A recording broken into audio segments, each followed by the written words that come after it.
Imagine ceci, c'est un beau samedi matin et tu t'es réveillé en entendant le chant des merles à travers ta fenêtre entrouverte. Contrairement aux autres jours, tout est encore très calme. Alors tu décides de jeter un coup d'œil à travers tes rideaux pour voir ce qui se passe. Il y a des gens dans la rue, mais quelque chose ne tourne pas rond. Ils se ressemblent tous. Ils ont la même couleur de peau et de cheveux. Et quand tu regardes de plus près, même leurs visages sont les mêmes. Tu es dans un monde rempli d'humains identiques. Voici Philippe. Il a 24 ans, il a les yeux noisettes et il mesure 1,80 m. Un beau gosse. Il vit dans un monde parallèle où tout le monde se ressemble et il m'a tout raconté. De quelle couleur sont tes cheveux et tes yeux? Fais-le-moi savoir dans les commentaires. Dans l'univers parallèle numéro 12, tout le monde naît avec le même visage. C'est comme si une usine produisait des humains de la même façon que les poupées sont fabriquées, sans emballage bien sûr. Ces créatures identiques viennent au monde naturellement, mais elles n'ont pas seulement un nom, elles ont aussi un numéro. Comme nous le savons tous, dans notre monde, notre nom et notre prénom permettent de nous identifier. Mais beaucoup de gens ont le même nom et le même prénom. Je connais 7 Pierre Dupont. Mais nous avons aussi notre date de naissance pour nous distinguer. Et puis notre visage, bien sûr. C'est pourquoi nous avons ces petites photos peu flatteuses sur nos cartes d'identité. Dans le monde de Philippe, à la place de cette photo, il y a un numéro unique. Voilà comment ça fonctionne. Pour mettre de l'ordre dans le monde, le gouvernement a inventé un système numérique qui attribue un numéro à chaque personne. Chaque fois qu'un individu naît, les médecins doivent aller en ligne pour saisir les données du nouveau-né. Ensuite, l'ordinateur se connecte à un centre de traitement ultra rapide qui attribue lui-même le numéro. Philippe porte le numéro 256 873. Si plusieurs personnes naissent en même temps, l'ordinateur ajoute des lettres à la suite des chiffres. Sam, l'ami de Philippe, est né au même instant que d'autres bébés à la milliseconde près. On leur a donc donné les numéros 400A, 400B, 400C et 400D. Pour s'assurer que personne ne perde son identité unique, ils ont des micropuces implantées dans leur poitrine. Ça facilite les voyages. Quand Philippe se rend sur un autre continent en avion, il n'a pas besoin de s'enregistrer. Des équipements high-tech relèvent son identité dans sa micropuce et savent tout de ses déplacements. Ces dispositifs sont installés dans tous les lieux publics pour maintenir l'ordre dans le monde. J'ai quand même dû poser une question à mon nouvel ami. Comment est-ce que tu reconnais tes copains ? Il m'a répondu que quand ils deviennent amis avec quelqu'un, leur puce se connecte à l'aide d'une technologie similaire au Bluetooth. Du coup, quand ils ont rendez-vous avec leur meilleur ami, ils le reconnaissent à distance sans avoir même à lui parler. Pour jouer à cache-cache, c'est un peu compliqué. Et voici Eric. Dans son monde où les humains sont identiques, il n'a jamais vu une publicité pour des produits de beauté. Les réseaux sociaux dans cet univers parallèle sont complètement différents de ce à quoi nous sommes habitués. Dans notre monde, chacun fait attention à son apparence. Les gens changent de couleur de cheveux, modifient leur visage et utilisent du maquillage. Certaines personnes vont même jusqu'à changer leur look pour être plus tendance et gagner des followers. Mais dans un monde où tous les gens se ressemblent, la beauté n'a aucune importance. Ce n'est tout simplement pas un critère. Les comptes ne se basent pas sur des photos, mais sur l'intelligence. Les humains veulent attirer l'attention. Mais si on ressemble tous les uns aux autres, c'est avec nos réussites et notre intelligence qu'on parvient à se démarquer. Eric porte le numéro d'identité 89 856. À sa naissance, on lui a attribué un compte sur les réseaux sociaux. C'était obligatoire et il n'y avait qu'une seule plateforme au monde. Mais il n'a pu y accéder avant ses 18 ans.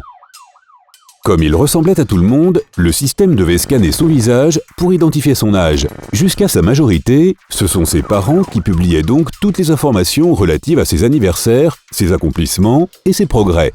Quand Eric est devenu un adulte, il a eu accès à la plateforme et a pu voir tout ce que les autres faisaient. Il s'est renseigné sur toutes les célébrités du réseau social, des inventeurs, des scientifiques et des personnes respectées. Il s'est mis à suivre la plus grande célébrité de la plateforme. Son nom était Jean Martin. Et il avait inventé la téléportation. Il avait réussi à téléporter des animaux vers une galaxie lointaine.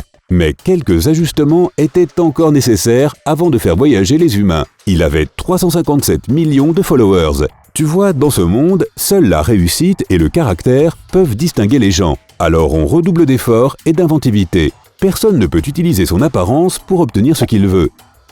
En seulement 100 ans, toutes les maladies humaines ont été éliminées. Eric m'a montré une autre célébrité. Son nom est David et il a 292 millions de followers. Il a construit un vaisseau spatial qui peut voyager plus vite que la vitesse de la lumière sans danger pour les passagers.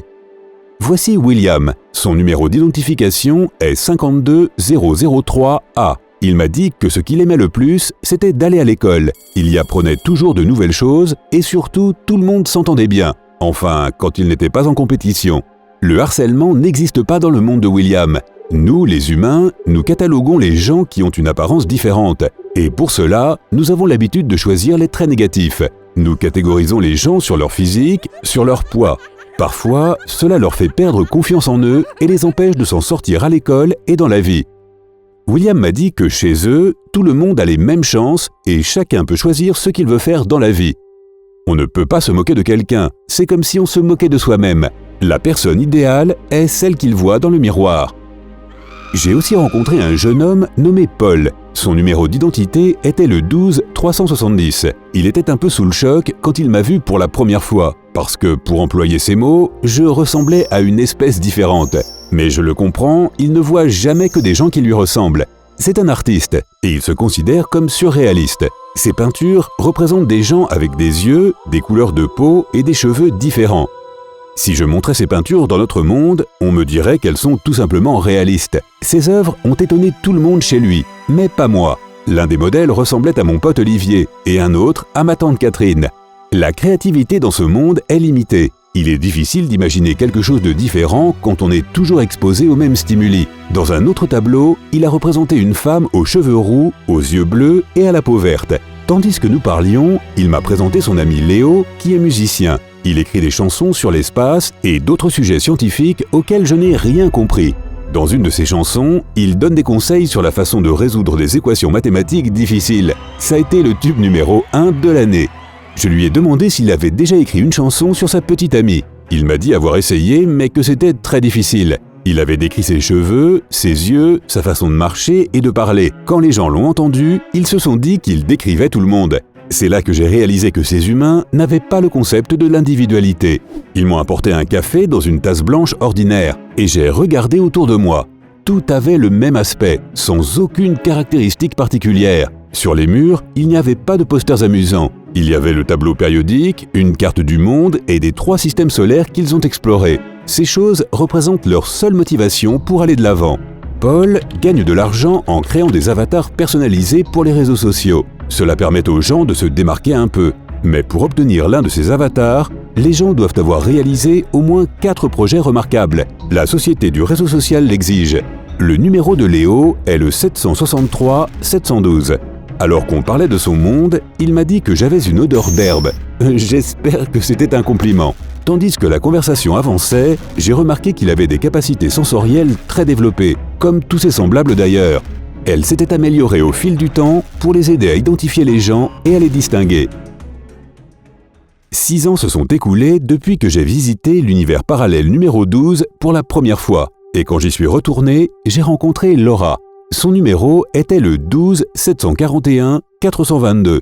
Nous sommes allés ensemble voir un spectacle très intéressant.